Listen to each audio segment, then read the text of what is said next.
श्रीगुरुभ्यो नमः हरि ओम ओम सहनावतो सहनो भुनक्तु सह वीर्यं करवावहै तेजस्विनावधीतमस्तु मा विद्विषावहै ओम शांति शांति शांति. So the next shloka, atra caikamate yuktah jāyate bhairavaḥ svayam vācā karoti karmāṇi śrīdevī. We saw Bhairava explaining all the different dharanas, and he is concluding with the previous shloka that I have explained this 112 dharanas in a short, simple, brief way. So, knowing which one becomes knowledgeable, realized.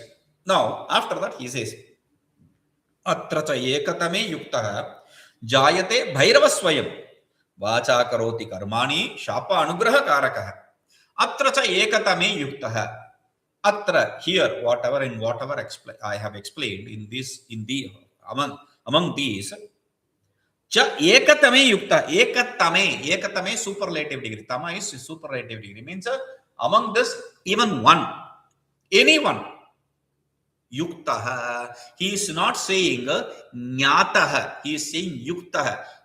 One who knows at least one. No, he is saying one who is endowed with at least one. Meaning one who practices completely, entirely, even one of these sadhanas, dharanas, then svayam bhairavaḥ jāyate. Svayam bhairavaḥ jāyate. He becomes Bhairava himself. He is not different from Bhairava. He is Bhairava himself. How do you know this? Because he says, vācā karoti karmāṇi śāpānugrahakārakaḥ. Whatever he performs. A simple explanation for this shloka first. Even if one is endowed with one of these, whatever said, then he becomes Bhairava himself. Whatever he sees comes true. That is what is said here. Okay. Now, vācā karoti karmāṇi. He performs whatever actions through his words.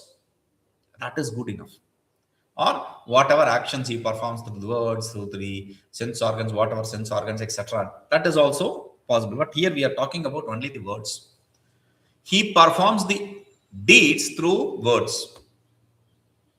Now, for us, we need to use words and then perform some deeds. Like, I want to pass an exam. I say, I want to pass an exam. If I'm saying I want to pass an exam, then after saying this, I have to work hard, study, then pass, write the exam, and then pass. But for these people, okay, Sukhi Bhava, let you be happy. So when they bless, then that comes true. There is no escape from that.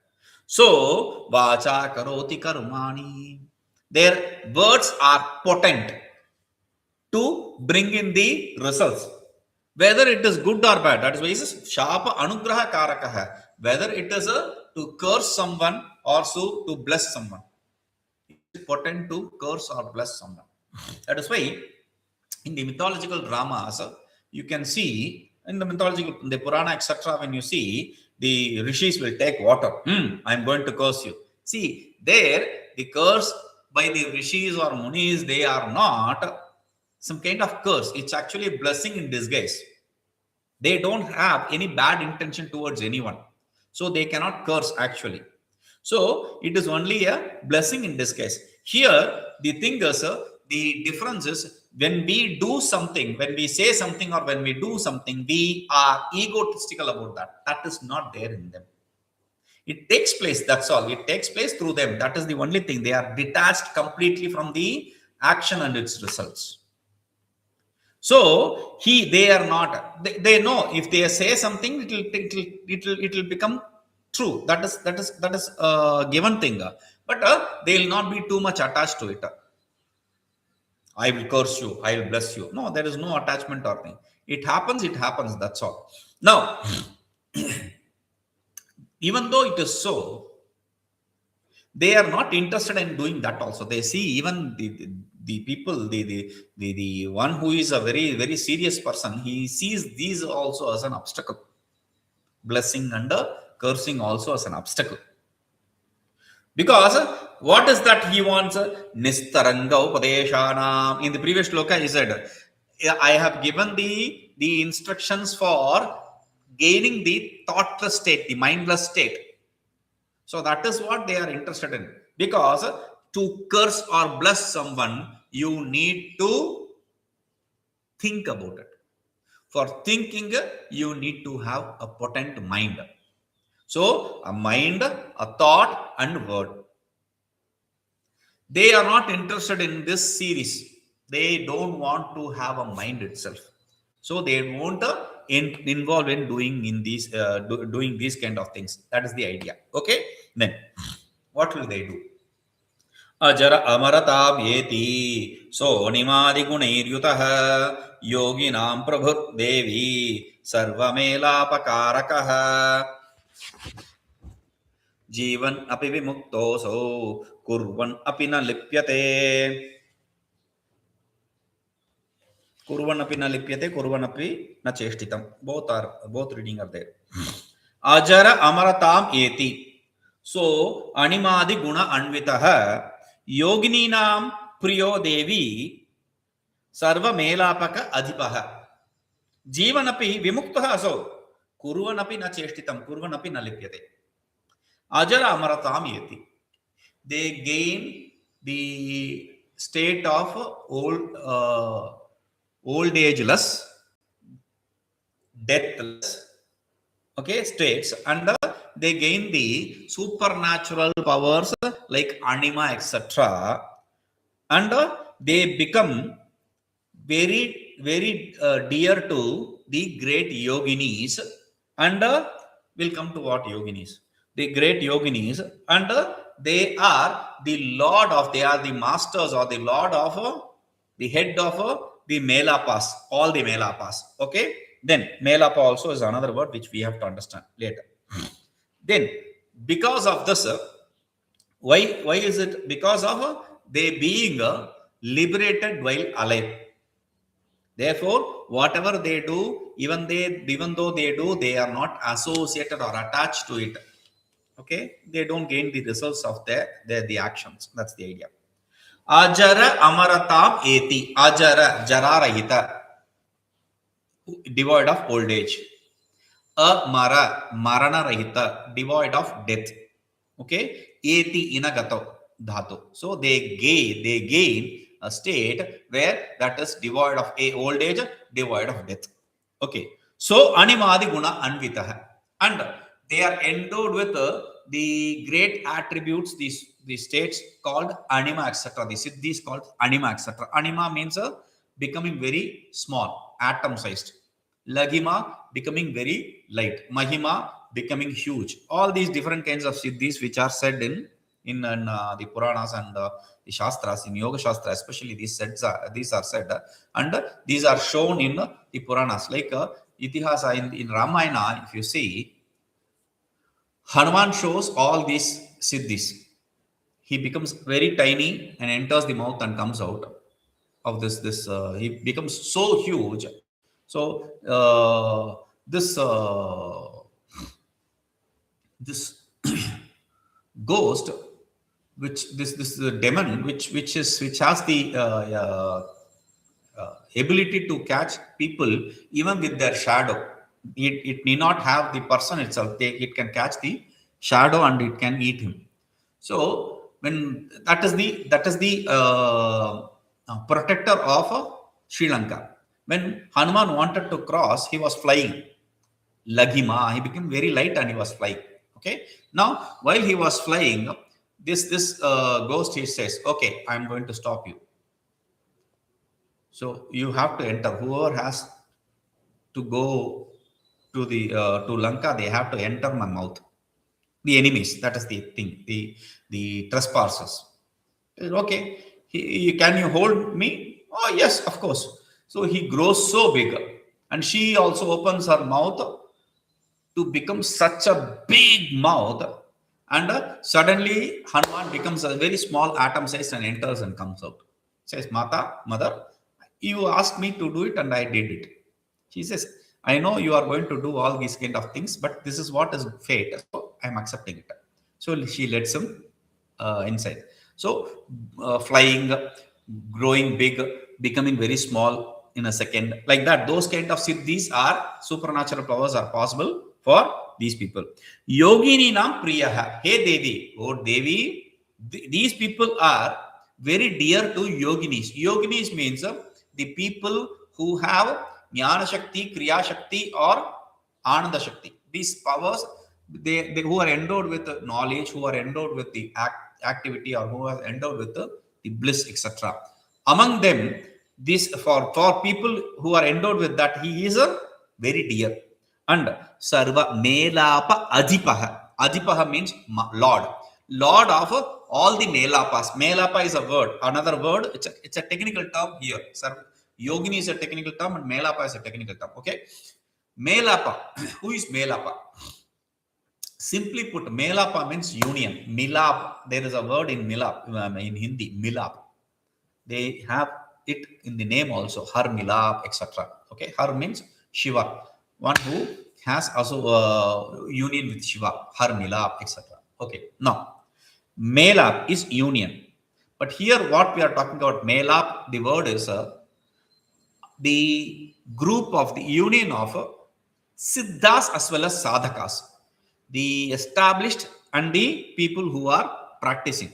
So among them, sarvamelāpakādhipaḥ, he is the Lord. Meaning, he does not lord them. He does not goad them to do. I am your Lord. I am your master. I am your this. No, but the others, these people who are siddhas, etc. They see him to be the master. Okay. So these people, jīvannapi vimukto'sau, even though they are alive, vimuktaha, they are liberated. Jīvanmuktaha, that is what is said here. They are liberated while alive. Even though they are seen to be possessing a body, etc., they are liberated from the attachment to the body and the activities. They don't identify themselves with any of these activities. Now, kurvannapi na cheshtitam. Since they don't identify themselves with the activities, kurvannapi na cheshtitam. Kurvannapi cha cheshtitam. Kurvannapi cha cheshtitam. Even though they do, whatever they do, they are not attached to associated with those activities. What does that mean? Whatever they do through their sense organs, they may perform those activities, but the results are not attached to them. They don't gain the good or bad results for those activities. They are completely liberated from the bondage of results. Okay. Now, Bhairavi uvāca, śrīdevī uvāca. Now Bhairavi says this. Idaṃ yadi vapurdeva, parāyāśca maheśvara, evamuktavyavasthāyāṃ, japyate ko japaśca, dhyāyate ko mahādeva, pūjyate kasya lipyate, pūjyate kasya vā homo, yāgah kasya kim katham. Beautiful. Idaṃ yadi vapuhu, hey Dev, parāyāśca, hey maheśvara, evamuktavyavasthāyāṃ japyate कह japaśca कह, dhyāyate को हे महादेव, पूज्यते कह च तृप्यति, पूयते कस्य वा होमः यागः कस्य च किम कथम. Bhairavi asks the seed of this doubt. We first let us understand the meaning and then I'll explain. This, if oh Maheshwara, if this is the embodiment or the inherent nature of the realized, then in this situation, whom will we do the japa for, and what will be the japa, and who will we meditate upon, and what is that meditation? Who will be the worshipped, and who will be the one who is pleased by the worshipper? What is the fire oblation material, and what is the fire oblation and the renunciation for that? For whom, for what, and how? These are my questions.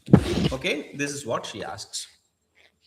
There ends the question of Devi. Then Bhairavaḥ answers. The doubt, the seed of doubt is Now, what is the state of the realized? State of realized is he becomes bhairava, the non-dual self, where there is no vimarsha, there is no expansion, there is no creation. There is only I. This I is not an egotistical I. This is an I of the self existence. There is nothing other than that for him.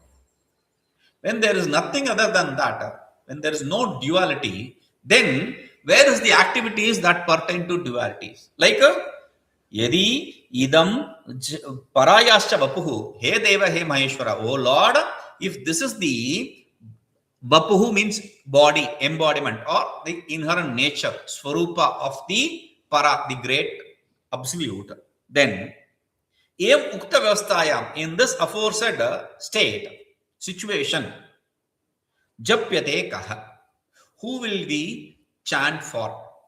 What is the object of chanting? Japaśca, what is the mode of chanting? And who is the meditator? Who is the one who chants? Okay. Dhyāyate kaḥ, who will we meditate upon? Who is the meditator and what is meditation? All that you have to understand. Pūjyate kaśca, who will we worship? Lipyate kaśca, and who will be pleased, satisfied by that? Pūjyate kasya, and who will we use these fire oblation material for? Homaha yagaha kasya. Homaha yagaha va kasya. Homaha yagaha. Normally people, they see homa and yaga as a synonyms. But actually, people who understand the Purvamamsa, they don't see it as synonym because they have two different definitions. Devata uddeshena dravyatyagaha yagaha. Devata uddeshena devya prakshepaha homaha. That is the difference. Let me explain. See, in India, in South India, you can see they have bull. It is a bull which is given to the temple at the young age itself. So they call it Kovil Kali itself. I mean temple bull. It's only used for the. It's not used for anything actually. What the bull is used for, it is just a kind of it is fed and all that. That's all. They worship and feed it, or they associate some chicken or goat, something like that, with some god as a offering. Okay, this is for you. That does not mean they'll cut it and all that. At the even when it is small, they'll offer it. They will be very protective of that. They will not let anything happen to that. Now, finally, they may go and offer it as a bali, or in North India, in forest, in mountain areas, I have seen people leave their cattle, whatever they have offered to God, they will not keep it in their house. Once it is grown enough, they will leave it in the forest and come back. It is for the God. So that is the kind of devotion they have in the mountain ranges. Pahadis we call them, the mountainous. They have that kind of devotion. So think is this dual worship that happens only in in people who have the idea of duality, right? So now the yaga is a dravya tyagaha. You give up the ownership. Homa is a dravya prakshepaha, taking the fire oblation material and throwing it in the fire, saying swaha idaṃ, I am giving this to you, it is not mine. Okay, so that is homa. That is the difference. So kasya kim katham, kasya to whom, kim kimartham, for what, katham, how can we do all this? When there is no duality absolutely, when there is only bhairava, then where is the possibility of the doer, doing, and the done? So where is the possibility of these trinities? So that is what is the question of Devi. We will see what Bhairava says. Om Purnamadah Purnamidam Purnat Purnamudachyate Purnasya Purnamadaya Purnameva Shishyate. Om Shanti Shanti Shanti.